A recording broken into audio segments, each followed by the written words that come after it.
We'll be going live on www.216thenet in about 20 seconds. Sweet. Kent will kick us off. And then I'll introduce you.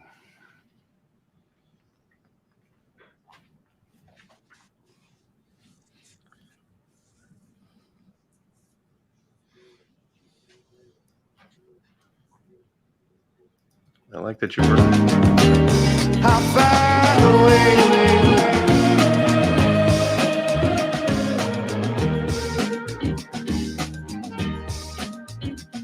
for the thrill is gone. I gotta get it on and find that strength. 'Cause the road I chose, yeah, it's always full. Those highway lights make me feel so safe. I chase the lightning, I got soaked in the rain. Good morning. Welcome 216thenet. This is Innovative Strategies with Bill Haase. Innovative Strategies is a show designed to help people with their business and personal financial literacy, but not the way you've known. It's not your grandpa's financial literacy, as Bill uses his 30 plus years in the financial industry to stretch your financial box from about a 30,000 foot view of things. Bill and his guests have helped hundreds of clients achieve and surpass their financial goals. If you have questions, email Bill at Bill Haase. That's Bill at BillHaase.com, or reach out to him at 216thenet@gmail.com. And just put Innovative Strategies in the subject line. This morning, we are blessed to have our good friend Steve Ferman. And of course, he is the 4 Pillars coach. And we're going to be talking about, the 4 pillars to scale up. Bill, good morning. Hey, morning, Ken. How you doing? I am healthy. You're a little lively today. Hey. You got the 30,000 square foot level. I didn't Pretty trip good. over that this We're still week. down from 50,000, Right. but we're over that 1,000. We're above the clouds anyway. From time to time. But good morning, everyone. And we do have some great guests here today. Mr. Steve Ferman, not to mention an ex-Marine. Thank you for your service. But I see he's also part of Kiwanis. That was a group that I spent many a year with myself as an officer of that. But, Steve has this great strategy and helping businesses learn how to scale up. It's a 4-pillar strategy that we're going to talk about here today. And I like how he says it's not a sprint, it's a marathon. So, Steve, welcome to the show. Come on and tell us a little bit about who you are and what do you mean it's not a sprint? It's a marathon. Hey, Bill, thanks. I appreciate it. And just so you know, once a Marine, always a Marine, my friend. That's true. That's the thing as an ex-Marine that I've ever met, but there might be one out there somewhere. But I appreciate it. Maybe. It's nice to be on the show. Thank you. The 4-pillar coach, I've been, I guess I'll start it with every coach should have a coach. I've been coached over the last 25 years. I actually have 2 coaches now. I originally started out at the strategic coach, which is Dan Sullivan up in Toronto, Canada. But the 4-pillar coach is all about the 4 pillars of the 4 decisions, or what we like to call the 4 Ds of running any business. And that's people, cash, strategy, and execution. These 4 pillars are imperative in running a good business. And if you want to scale and have sustainable growth, you really need to get them right. Yeah, I know. I totally understand that. And agree with you. I also want to say good morning, Scott Giles. Thanks for coming on. And Ted, always a pleasure to have you come on the show. So people, strategy, execution, cash. You got to have enough cash to keep it going, right? Well, think about it. You absolutely need enough cash, and growth sucks cash. But if we start at the first pillar of the methodology of people, right people in the right seats on the bus, right? How many times have you had an employee you should have fired, God knows how many years ago, and you just kept them on because you felt bad, or, they had a sick grandma, who knows why? Well, you just were too lazy or just didn't really take the time and the initiative to find someone and put them in the right seat. If you get someone that's sitting in the right seat doing what they love, they will never get tired They will work tirelessly. They'll work super hard because they love what they do. They're not really working. They're doing what they love, and they happen to get paid for it. So people is important. I'm obviously all for important, but you need a strategy, right? You Yeah. know, if Well, you don't have people, it, but going back to people, yeah, there's going to be those employees that you wish you hadn't hired, but they're expensive to replace, right? well, that's a really big topic. We could spend an hour or two on this topic alone. The Great Resignation. I've been telling my clients for years, and I've always had this mindset: your very first client as a CEO or business owner or an entrepreneur is your employee, because your employee is who's going to really be the one interacting and interfacing with your actual clients. So I think a lot of the issues going on now are really because, well, not only the pandemic and we're all a little dispersed and we're not as cohesive as we maybe could be if we were all in one environment, but having empathy for your employees. I think it's not always about the money. I think a lot of times it's about being able to help them have a better quality of life and being there for them and understanding them. I can't agree with you more. I understand and I see, obviously I've been in the financial world for over 35 years. So, it's money and to see people who chase the money and the almighty dollar. But, I've always been one to say, if you just do things the right way, the Mhm. money comes, the money flows, It does. so why stress out about it? But, that's the main way people know how to measure, right? Unfortunate it is a lot of people's measure, and I think that is very unfortunate. I really do. I'm a true believer in the more you give, the more you get. Or there's a book called The Go Giver, which is all about, Love that book. yeah, it's just all about giving, and don't worry about receiving. It'll come, but you don't have to think about that. Just do it because you want to do something good for somebody. Yeah, well, that book starts off with its first principle is always give more than you expect to receive in return. Mhm. Um, and it has a financial tone to it. But that the last of the five things in that book is receiving. Yep.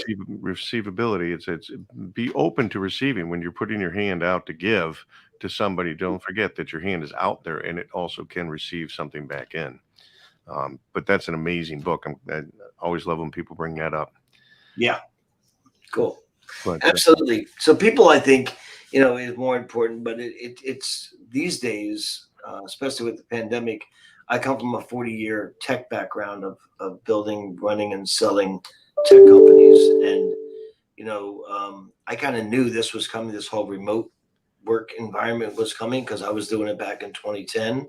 okay, But what I didn't realize is that people would just pick up and just move to different states. So I have clients now that are like, I don't know how to get everybody on the same page. I'm like, well, what do you mean?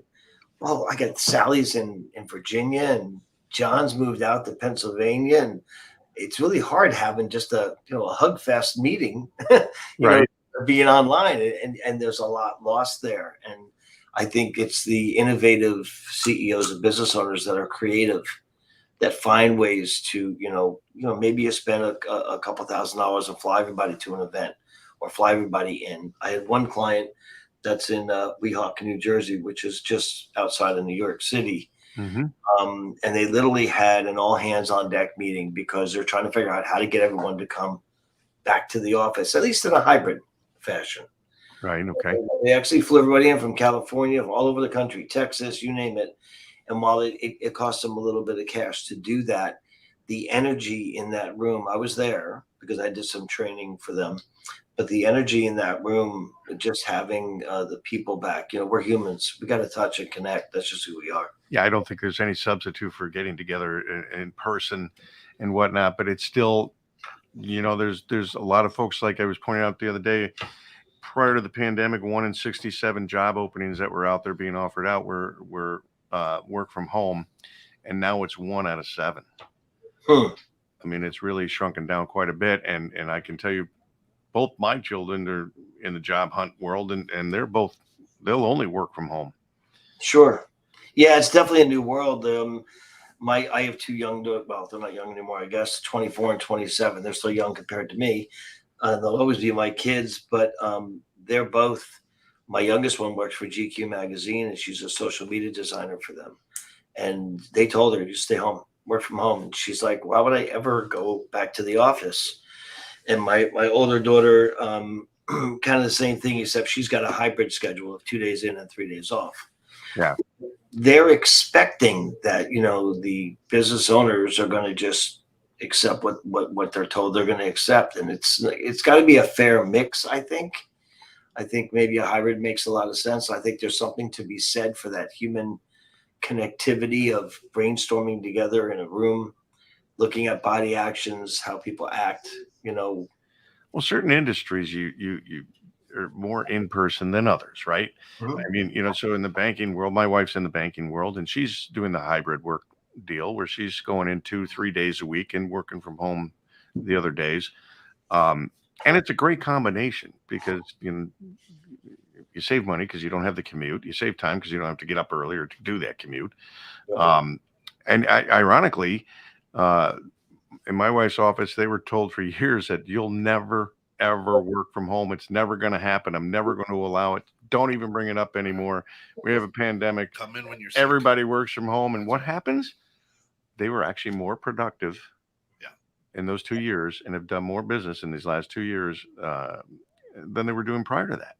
Companies are thriving. Some companies, if they were ready for it or prepared for it or actually embraced it, are truly thriving. And I always say never, because you never know. And I'll tell you, back in 2010, when I started doing remote computing, I said that people will get on earlier, they'll stay on longer, they'll be happier.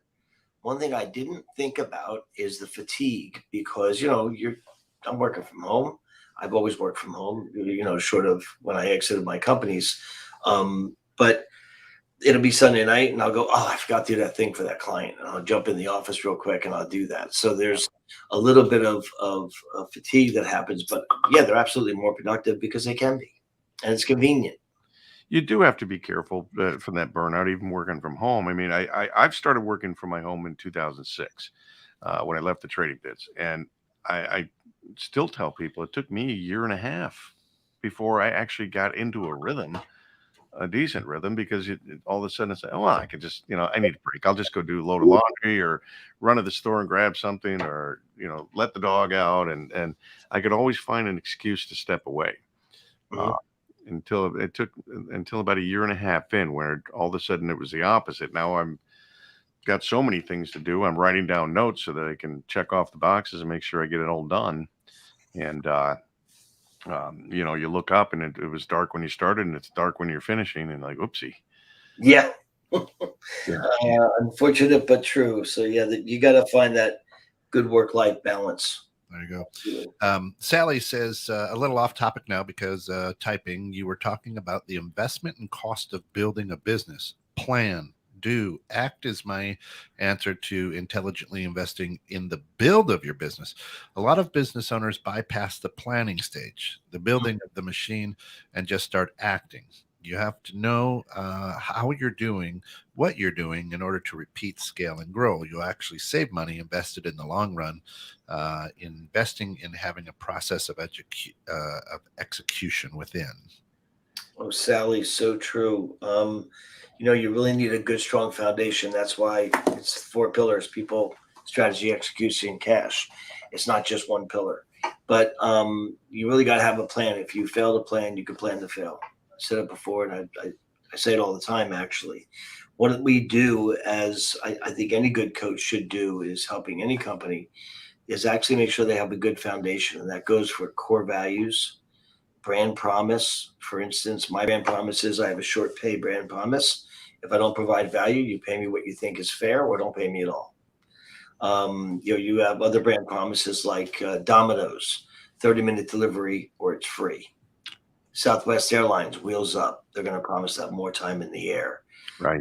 These are all part of the strategy, but there's so much more to it. There's knowing what sandbox you play in, having the right core customer defined, so that and making sure that you disseminate all this to everyone in the company. But I thought it was always fake it till you make it. No. That doesn't work. Bull caca, I call it. Sure. That's what I call on that one. We'll You, keep- you you can say any words you want here. This is internet's radio. We're Yeah, not I FCC know. regulated. We're not FCC regulated. I don't know. An so- old Marine probably doesn't curse. All right, fine. We'll go radar. That's bullshit, Bill, is what that is. Not true. You could only fake it so long. You're going to get caught. Wow, nobody's ever said that. Just kidding. Right. So No, you really got to have. It's not just one thing. It's and I could go on a soapbox forever, but like having just weekly and daily huddles and weekly rhythm meetings, just so everybody is on the same page. And a lot of people are like, oh, the CEO charge everything, responsible for everything. No, the CEO actually is typically the bottleneck. The CEO needs to learn how to delegate and elevate and go around being the visionary, work on the business, not in the business, and really beat the drum and make sure that everyone has the same vision, goals, and you're all working as one cohesive unit heading towards the one BHAG or big, hairy, audacious goal. Or as Vern Harnish, who wrote Scaling Up, likes to say, make the one thing the one thing. And that's really all about your foundational skills. And if you don't have a good foundation and you don't have good processes and procedures, it's not repeatable. It's not scalable. It's going to be written down as well. But but here's the other thing. It's like I'm the business owner. This is my baby. I'm going to do what I want because I think what I want is right. So I'll tell you a funny story. I got to interrupt you for a little funny story. This is a good one. So back in like I think it was 2015, way back when. But back in 2015, I hadn't taken much of a vacation. Actually, I had never taken an actual vacation where I disconnected and turned off. And which means I never truly recharged my batteries. And I was running 2 IT companies and a reseller business at the time, a reseller channel for online data backup. And I just made the decision, thanks to Dan Sullivan and the strategic coach, I praise them for this, that I was going to disconnect and hope that nobody would die. This was my plan. Okay. Right. So my wife books us on a 10-day cruise. No internet. Uh-oh. Exactly. Yeah. I was sweating bullets getting on that boat. I can't tell you how it was. I bet. But the reality is, not only did no one die, my employees stepped up, and I'll be honest, I put procedures and things in place. I put people in place to protect me.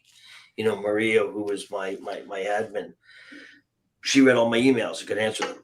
She basically ran the company.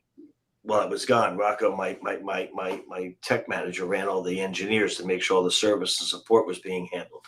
And I actually picked up 4 new clients, and I never called the office once. And I realized at that point how just the amount of empowerment, it felt like I wasn't beholden to my clients who would call me. So the next step was, okay, great. This little experiment worked. This was awesome. Now I'm going to train all my clients to never call me. Not that I don't want to talk to them. I want to go see them. I want to talk to them. I want to go hang out, play golf together, whatever. All great. But I'm not the guy that's going to get your computer or your network fixed. My engineers are. They're faster, smarter, younger than me. So you need to call the service desk, not Steve Ferman. And I slowly trained them off of doing that. At that point, I was able to actually start working on my business because I was the bottleneck. Yeah, that's interesting because I can see how you can fall into that trap quite easily. Because again, they're not just your clients. You're playing golf with them. They're friends. Yeah, and this is your baby. And it's your baby, and the expectations from a friend is the reason why I'm with you in part is because, I got a quick in. I need a problem solved. I just go to Steve. Yep. Well, they also know Steve will answer the phone 24 hours a day, 7 days a week. Yep. I always respond. I'm always available. And again, I felt bad doing it. But once I realized the benefits they were getting, they were all quite happy doing it. And it was more of, if they called me, I knew it was just hey, what are you doing on Thursday at 2:00? I gotta go out or whatever. Speaking of calling you, if people wanted to get in touch with you for your coaching services, Steve, how do they do that? They can dial 973-435-0700.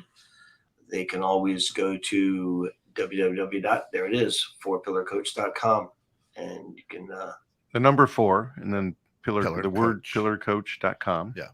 Yeah, keep you getting more on podcasts as well as video. So my apologies. Yeah, I got to. All Yeah. right. Oh, So that's what I'm here for.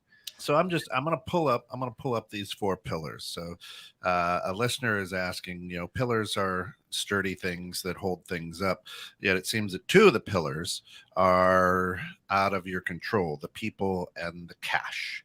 How can these be pillars to a small business owner?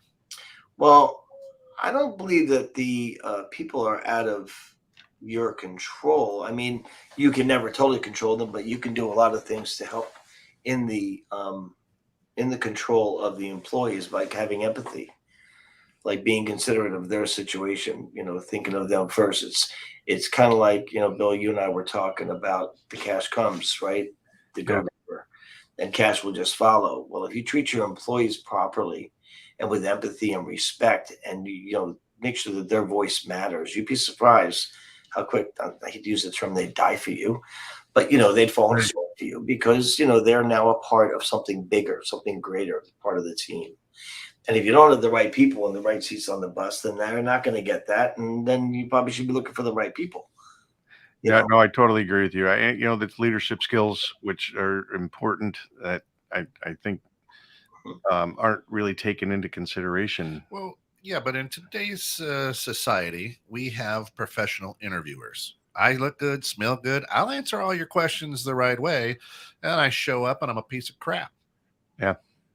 Well, there's something called top grading. So one of the important pillars of people is, and it's funny because we're not top grading as much as we used to. So before the pandemic, top grading was really important by having multiple interviews, background checks.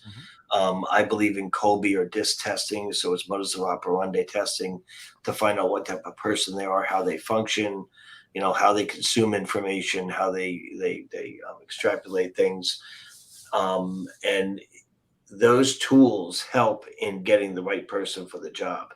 And I always say you should really hire slow and fire quickly. Well, so I have a 27 and 24-year-old as well. Mhm. So we have more things in common. But what I tell my children when they're out interviewing for a job, I said, just be you. Just be yourself, because if it doesn't fit, then you want to know that now. You don't want to try to interview to what you think those folks want from you, so you're going to act that way so you can get the job, and then it turns out to be either a crappy job for you or you're not a good fit for the company. Try and keep it simple. Yeah. But it has to come from both sides doing that. I agree. I actually so I have a 40-year-old son from my first marriage, and I actually hired my son, who I thought at some day would take over my main company, my IT company, my managed service provider business. And he hated it. And quite honestly, he wasn't very good at it. And when I finally got the gumption to fire my own child, and he looked at me, he said, "Thanks, Pop." I'm like, "What do you mean, thanks?" He goes, "I hate this job. I don't want It's hard to do a good job if you hate it. Yeah. So, I mean, that was really, and this is, a long time ago, but it was my first true lesson in trying to get the right people in the right seats on the bus. I just figured, he's my kid. He's smart.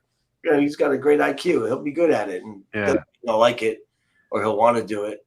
And if you do what you love, not only will people work their rear ends off doing it because they're not working, they're just doing what they love, but you'll never work a day in your life. If you get paid for it, bonus.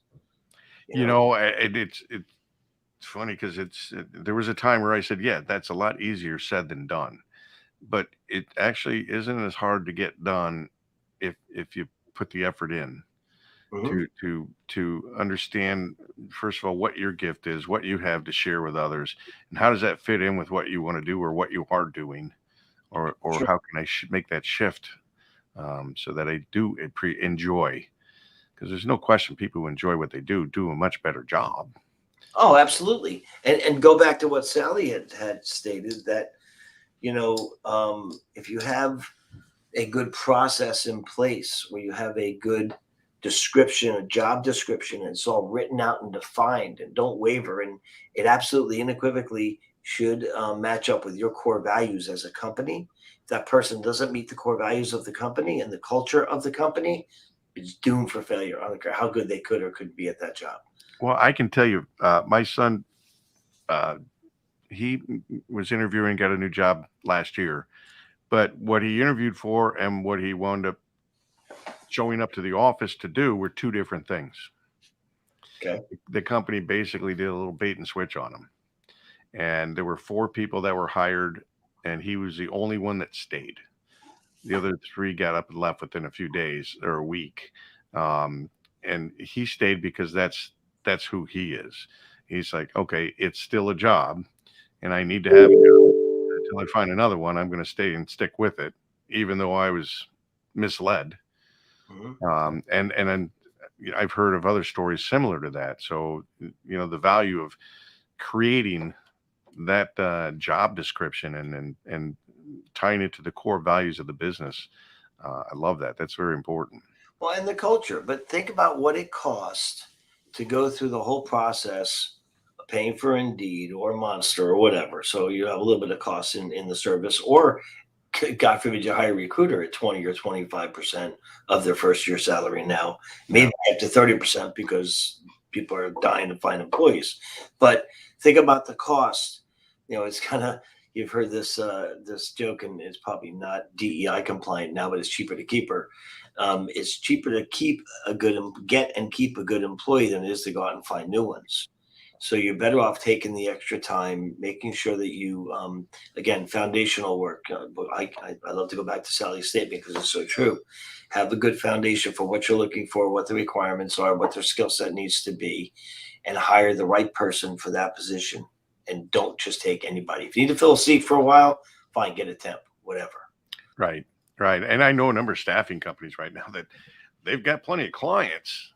They just don't have any employees. Yeah, need those part-timers. Ted, good morning, says, having well-defined core values and processes that get behind your core values makes it easier for customers to know your business, as well as your employees, too. As well as your employees. And it's the visionary, which typically is the CEO of the company's job, to beat the drum and make sure that everybody's on the same page with what those are. And most importantly, that they can actually recite them. And that means every employee, down to the guy who does shipping in the warehouse, all the way up to your top executive in the management team. I recommend to my clients that they try not to have more than 3. There's nothing wrong if you have 5, but the more that you have, the harder it is to remember them. So what we typically do in a session is we'll go through and we'll have everybody that's on the executive team, the management team, list out what they think the core values should be. And we put them on sticky notes and throw them on a board or on a wall or digital screen, whatever. And then we go through and we start having a conversation about, okay, is this really a core value?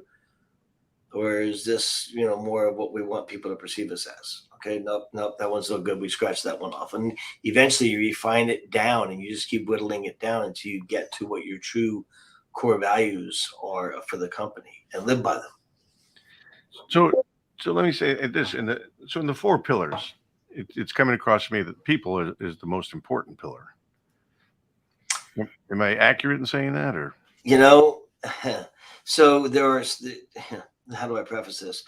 There's different operating systems out there. We'll call scaling up one methodology of an operating system for a company. There's EOS and there's Action Coach, and I can go on down the line, a gazillion of them. And one of the things I really liked about scaling up was that wherever the pain is, that's where you could start. So if people are having problems with cash, you can start at cash. If people have problems with people, you can start with people. It doesn't matter where you start in any one of the pillars. A lot of the other applications out there, methodologies, you start at A, you go to Z.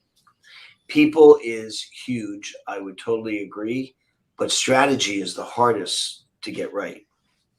Okay. So people may be the most important thing to worry about, getting your strategy right. What is your company's X factor? Like it says here on the screen.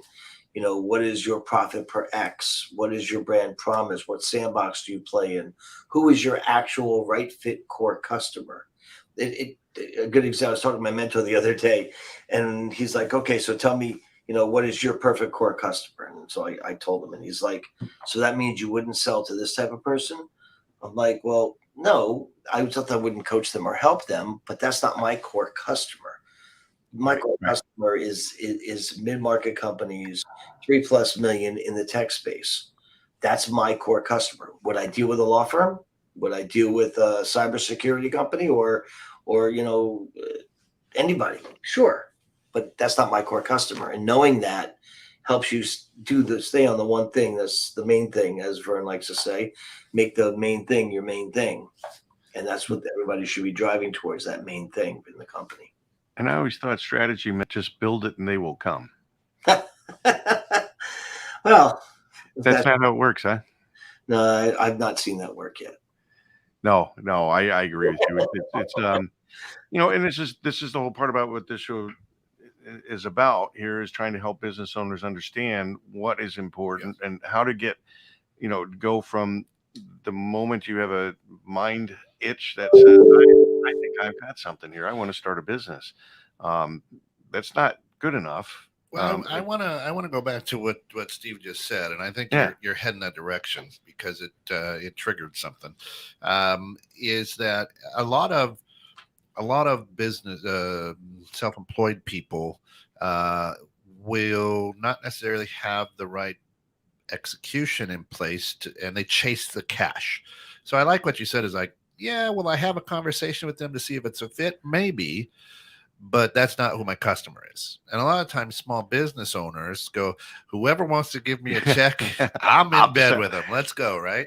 So how do you understand as a maybe a startup or a small business, or maybe even a business that you've just taken over that's been struggling, to not chase that? So I think that I know for a fact it's very common when you first start, because this is my 7th company. When you first start out, it's like, I'll take whatever I can get. I just need to get cash in. And a lot of times what I've always done with just about every company, I think every company I've started, is I test the waters.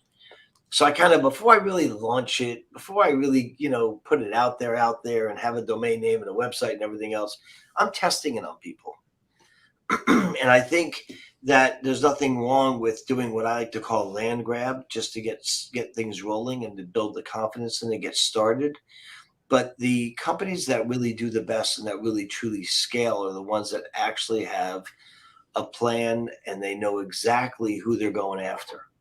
And they make their plan and they make their business plan designed to go after this target market.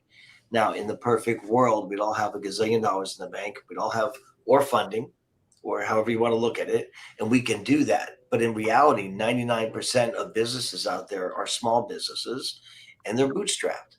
And they start by just, I sold my very first computer. I went to the guy's office. He gave me a check, paid me up front, a lawyer. I went out and bought it. I then set it all up in his office, and what was left over was my profit. That's how I started my IT company of 33 years. Wow. So it's not uncommon at all, because, if you don't have the funds to do it, well, in theory, it's great. You don't really go from 0 to instant scale up. Yeah. The odds are slow. No. No, and you got to be open-minded. You got to be willing to make adjustments and changes because whatever your thoughts are to begin with, that's great. That's what you call a good start. But then you got a lot to learn along the way, and you can make adjustments. We've done that on this show. Oh yeah. We completely changed the focus of this show, and it's based on that 99% of all businesses in this country are small businesses, meaning under 500 employees, and 88% are actually under 20 employees. Oh yeah, absolutely. And we thought that's a great market. Let's shift and let's help these folks out, and let's help them with that scalability. Let's help them get to those next levels, and tell them and inform them of different ways in which to accomplish that. Yeah. So we have we have a lot of tools that we use, things to help take the emotion out of the thought process, because one of the biggest problems as an entrepreneur is you're so connected and emotional. It's your baby. But one of the main tools that we use, and what a lot of the other tools all drive and feed into, is what we call the one-page strategic plan, or the OPSP. And the OPSP is everything from your core values to your 7 strata, which is your brand promise, the sandbox, your core customer, to critical numbers that you're trying to meet, to your I don't even do 10 to 25 year goals, not because I'm 60, but because with the way things change in the pandemic, who knows what's going to happen in 3 to 5 years. So, 3 to 5 year goals, 1 year goals, 90-day goals, company priorities, your individual team and your individual priorities. All these things are there to help guide you and keep you on track to scale and to grow. But every 90 days, we revisit them and we change them because they are ever evolving and changing. And the market trends change, things change, economy changes. You got to be flexible in moving if you're going to grow and scale. There you go. Of course, you're listening to 216 the Net. This is Innovative Strategies with Bill Haase, and you can reach Bill at billhaase.com with any questions, or if you want to be part of the show, come on. We'd love to have you. And today we're talking about scaling up your business, the 4 pillars to scale up your business with 4-pillar coach Steve Ferman. Steve, people want to get in touch with you. How do they do that? They can give us a call at 973-435-0700. Or they can just go to www.4pillarcoach.com. And of course, just so everybody who's out there listening understand, he works with everybody across this blue marble. His techniques and strategies, he's well-traveled as well, being a United States Marine. So if you're listening in Singapore or, Cameroon, don't feel afraid to give him a call or reach out to him because he can take care of you as well. So Sally says this, and it kind of goes to what we were talking about there before the break. Being a leader who is, or having leaders in place that can be agile and shift to support the strategy is also key. Oftentimes changing course in your business when things aren't working is the last thing business owners do, but the first thing they should do. If it's not working, go back to the process, identify the break, adjust the process to support the strategy, and go again. The measurement piece is also key. You need to gauge the health of your business often. Which brings up a question for you, Steve, is how do you know when that's the first thing you should do? Because if all of a sudden I didn't get the results that I have, I keep shifting and changing maybe too often.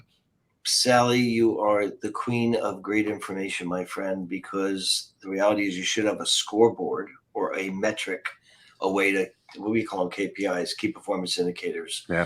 But you should have some sort of a scoreboard, or we like to call it a war room. We use Align software, which is a digital version of that, which gives you your metrics and who's on track, who's off track, what departments are functioning and meeting their goals, and then what other ones aren't. And you need to do that on a regular basis. So we meet with the CEOs. Typically, my engagements, I meet with the CEO once a month, maybe twice a month, depending on the size of the company. I meet with the executive team once a quarter. And what we're doing is we're going over all those metrics and all those KPIs. And we're not only are they watching them on a daily, weekly, monthly basis, but I'm also checking in to help them adjust it on a quarterly basis. Nice. So you're saying about every 90 days you should be looking at that and adjusting if necessary. It takes time for things to change, especially the bigger the ship, the slower it moves, the slower it turns. Yeah. So I've been on the USS Blue Ridge, which is the 7th Fleet Command ship, and it takes literally, a good 10 minutes to turn it, 15 degrees. Right. That's just the size of the ship. That's just the way it goes. Smaller vessels turn a lot faster. Well, and even planning out 3 and 5 years is, previous generation, they were planning out 20 plus years, 30 years, 50 years. Now, I think even trying to go out 5 years is kind of, you're winging it here, because you have no idea in 5 years that technology is changing so quickly. I mean, we keep going back to that contract that Australia had with France to build the nuclear submarines, and 5 years later they canceled the contract because the submarines, by the time they were delivered, were obsolete. Yeah. So what I think any good coach personally does is they start with what we call a BHAG, a big, hairy, audacious goal. Yeah. And BHAG can be 3 years, 5 years, 10 years away, whatever your time limit is that works for you. But start at the end goal and work your way backwards and break it down. How do you eat an elephant? With a fork and a knife. But one bite at a time. One bite at a time. One bite at a time, because it tastes like chicken, so you're okay. With a fork and a knife, I love it. So you take this big, hairy, audacious goal, Let's say, I'll give you an example. Red Balloon, which is an experience company out of Australia, their big, hairy, audacious goal was that they wanted to give 250 million experiences to the Australians, which was 10% of the population. And that was their big, hairy, audacious goal. So everywhere they went, everything they did was all based and all geared around making sure that everybody that they touched had an amazing experience to the tune of, 2.5 million people, which was 10% of the population at the time. And Yeah. they met their goal, and then their next goal went to 5 million. But the moral to the story is that, you work backwards. So it's 3 to 5 years. So your 5-year goal is whatever. Great. What do you got to do in 3 years to be getting there? What do you got to be doing in a year to get to your 3-year goal? What do you got to be doing in 90 days to get to your 1-year goal? What do you got to be doing daily to get to your 90-day goal, to get to your 1, to your 3, to your 5, and working it backwards is typically the best way to eat that elephant. Wow. I see. Now I'm exhausted. You gotta stop running on that treadmill. Yeah. It's doesn't sound like in that process you ever get that 10-day cruise vacation thing. Absolutely, because the best, smartest CEOs and executives in the world don't have to be the smartest person in the room. You got to surround yourself with the smartest people in the room, and then you can do what you should be doing. I got to tell you this, because I just listened to this the other day. A gentleman by the name of Benjamin Hardy, who's an amazing thought leader, and he's up there with the Dan Sullivans of the world and the Simon Sinek's of the world. He said, in order to grow 10x, you have to do less. To grow 2x, to 2x your company, 2 times your company, whatever 2x is, two times your more days off, 2 times in profit, 2 times in growth, 2 times whatever your X is fine. That takes one kind of mindset. And, it's, I think, harder to go 2x than it is what he says to go 10x. Because to go 10x, all you really do is you're basically doing the things that you're uniquely good at, your unique ability, whatever that is. And that's all you do. Everything else you delegate out, and you get to what he calls the who's. You get the Hoosiers or the who's who do all those other things that maybe you're not so good at, or maybe you suck at, whatever. But you're only doing the things that you're great at. And how could you not excel if you do only what you're great at? And that's how you grow 10x.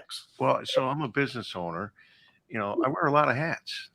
And I think I'm pretty much the smartest guy in the room, because I'm the one who knows more about my business and what I'm doing and what's going on than anybody else in this room. I'm just giving you a mindset here, and I think any small business owner has probably fallen into that trap at some point or other.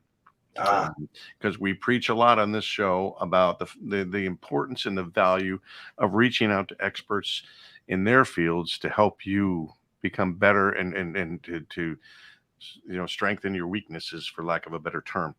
But I'm sure you run into that. Well, like you said, they fall into that trap, quote unquote. Yeah. And that's really what it is. It's a trap. It'll hold you down.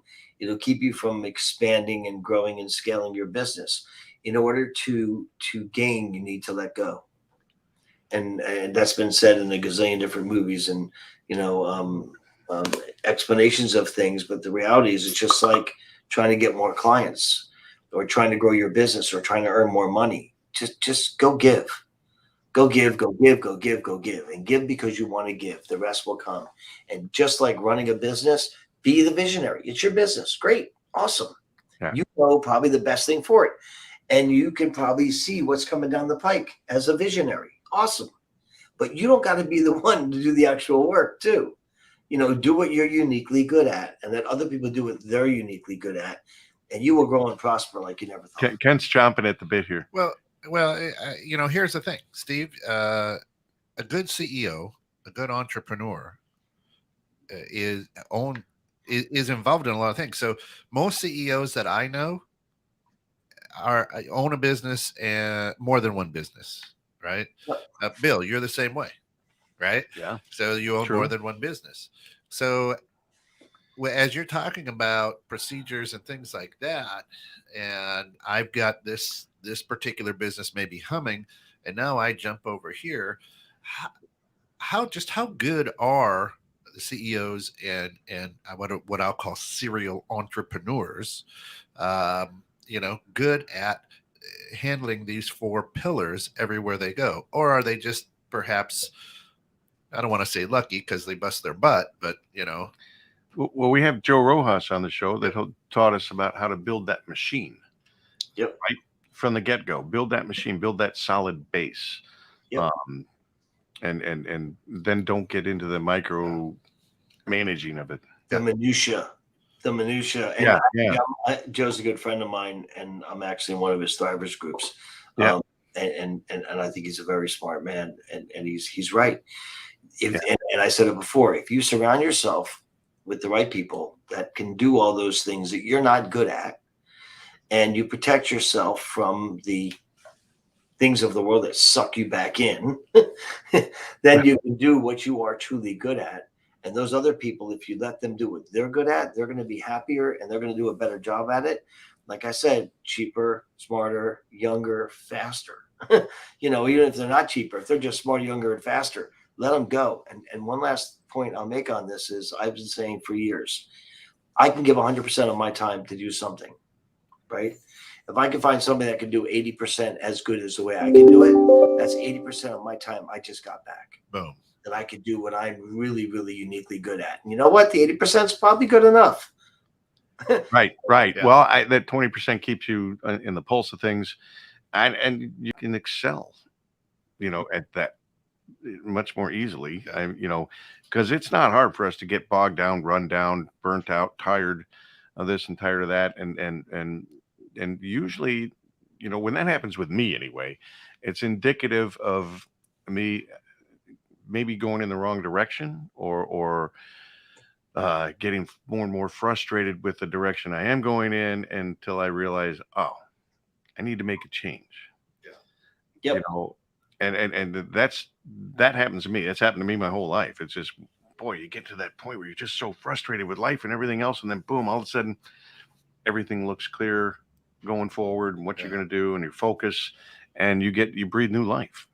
So there's a couple of things I want to hit. One point is on Ken is that multitasking, they say it takes roughly 12 to 20 seconds for your brain to actually unadjust from what it was doing to readjust to the new thing you're now doing.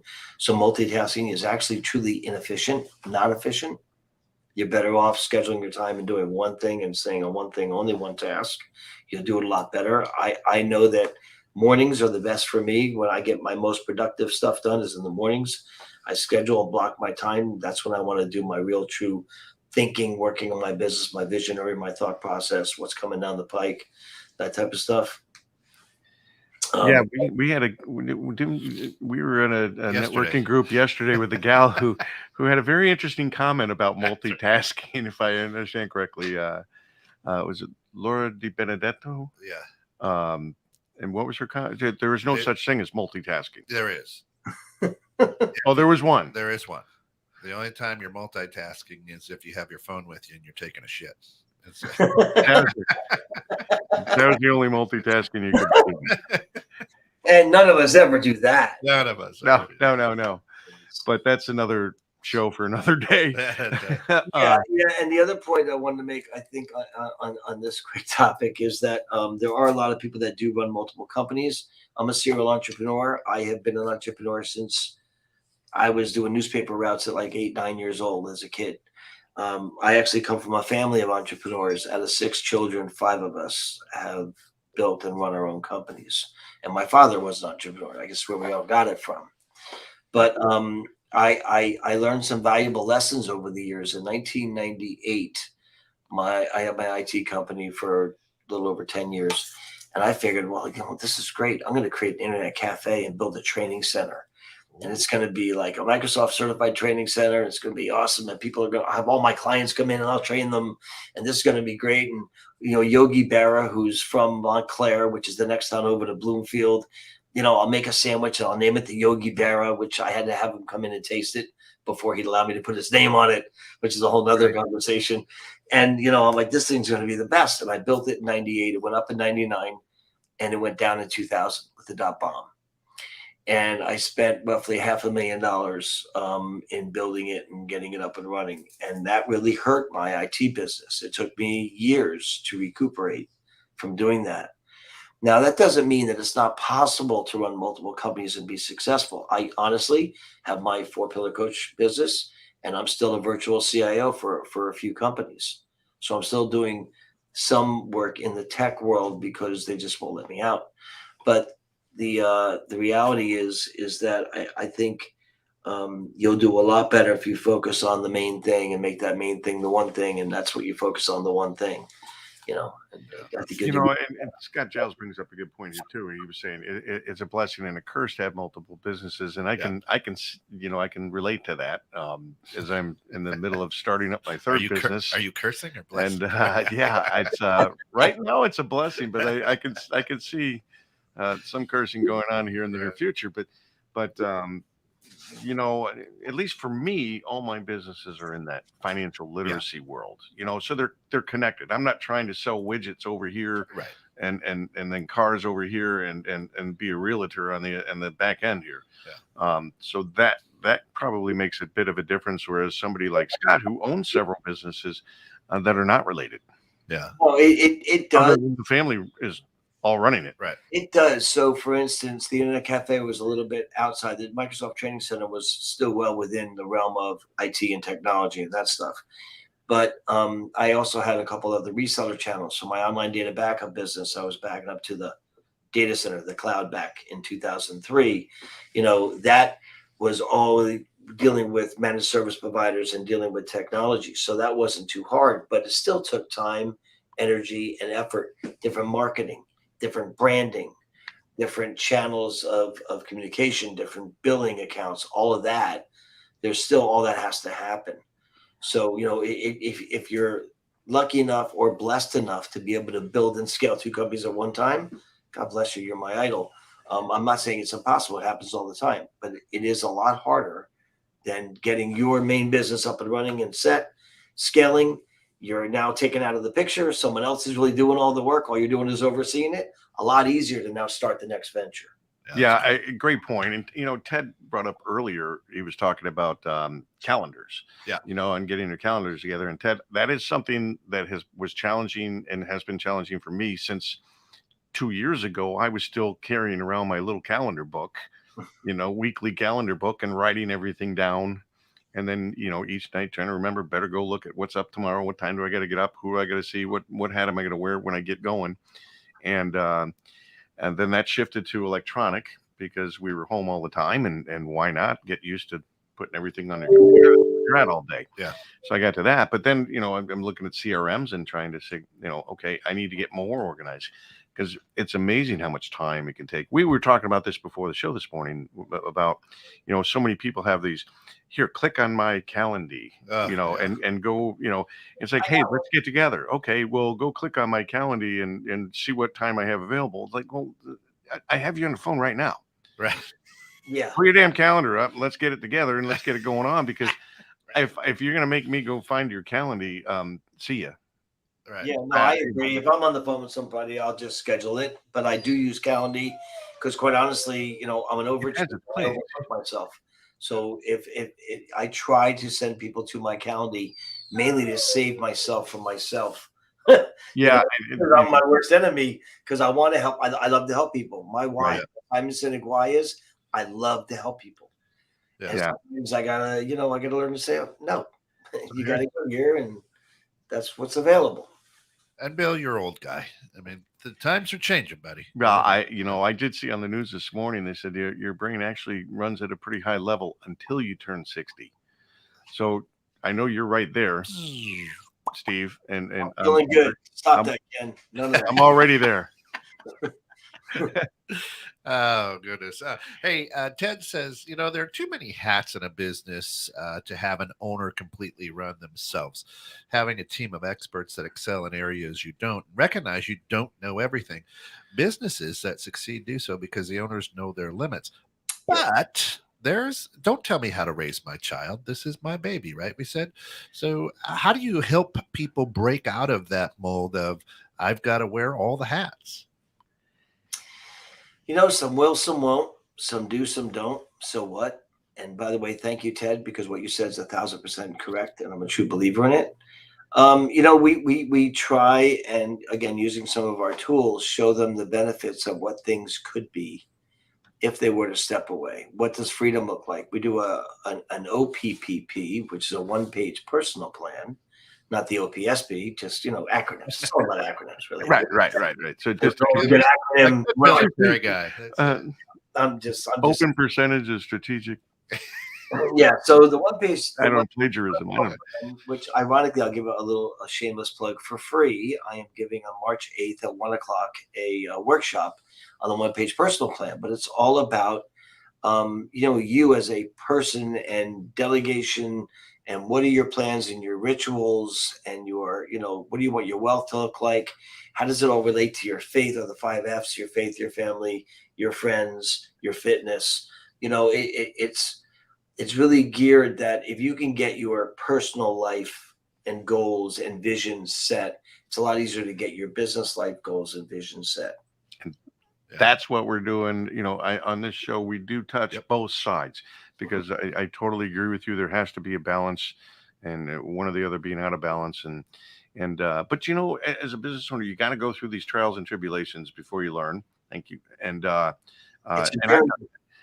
This third business that I'm just starting up now, I'm not doing this myself. I'm bringing experts on, and making them partners in the business, because it's all about working together. You do your thing, and I'm good with that, because I know you're awesome at what you do. And Joe Rojas, I believe, is going to be part of this, and some other wonderful folks. And it's like, I know that what they bring to the table is solid, and why wouldn't I? There you go. So I'll leak a little tidbit, a little secret. I get these great compliments on my LinkedIn marketing and my marketing strategy. And of course I say thank you, because I am appreciative. And then I go look on LinkedIn and see what I didn't post, because I'm not the guy to create. I just saw one that Katie, my marketing director girl, Katie did for me, of about a bus, getting the right people, the right seats on the bus. So she made this little graphic of a bus. I'm like, oh my God, that's genius. And honestly, it's not that we don't collaborate and I don't look at these and approve them. I do a month out. So my posts are scheduled for a month out, and they're set to automatically go out on specific dates. But I'm not the guy creating it, because I suck at it. It's not what I'm good at. My daughter's creative. She could do it for me if she had the time, but she doesn't. So I pay 2 people to do it instead. Yeah, that's nice to have a team like that. And someday I'll hope to have a team like that.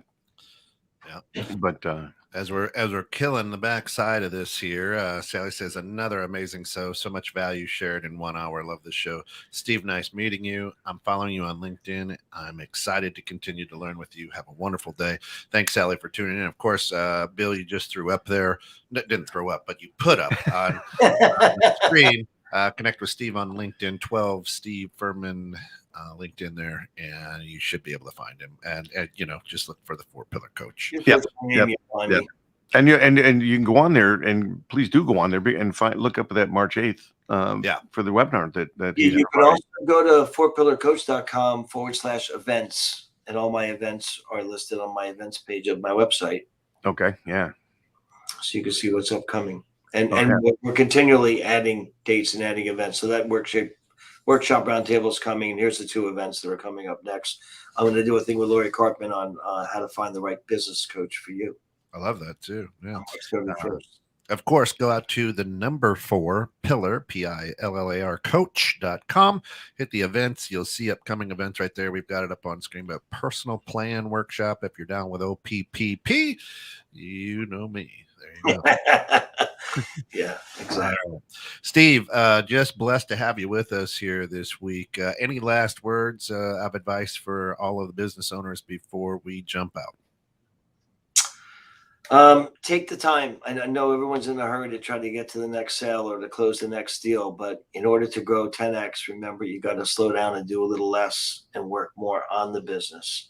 So, and everybody should have a coach, not necessarily me. Make sure it's the right fit coach, the right person for you. It's got to be good for both of you on both sides. Nice. Yeah, I like that. And I totally agree with that. And surround yourself with good people Smart people, not just because they're your friends or your family or something, as we've learned. Yeah. Maybe they're not always the best choice, but No shame in it. No shame in having somebody else doing the stuff for you. no, and there's so many good, really talented people out there that I've had the distinct privilege of meeting here in the last, how long have we been doing this show now? 7-8 months? Yeah. Well, yeah. We started what? You know, just July, like August. meeting you, Steve. I mean, just phenomenal, fantastic people that just do incredible work. But thank you so much. We really appreciate your insight. Thank you, guys. Come back anytime, Steve. Absolutely appreciate who you are and what you're doing, and any way that we can ever help you out. Holy cow, that was loud. There it was. If there's ever a way we can help you out, the 4-Pillar Coach, let us know. For all of us here, 216 the Net, this has been Innovative Strategies. Thanks for tuning in. Come back today, 12:30 p.m. for questions you never thought you could ask in church. And truly, there are questions. For all of us here at 216 the Net, thanks for getting caught in the net. Be good. Be good to each other. Thanks for all listening in today. Appreciate it, folks. Party starts now.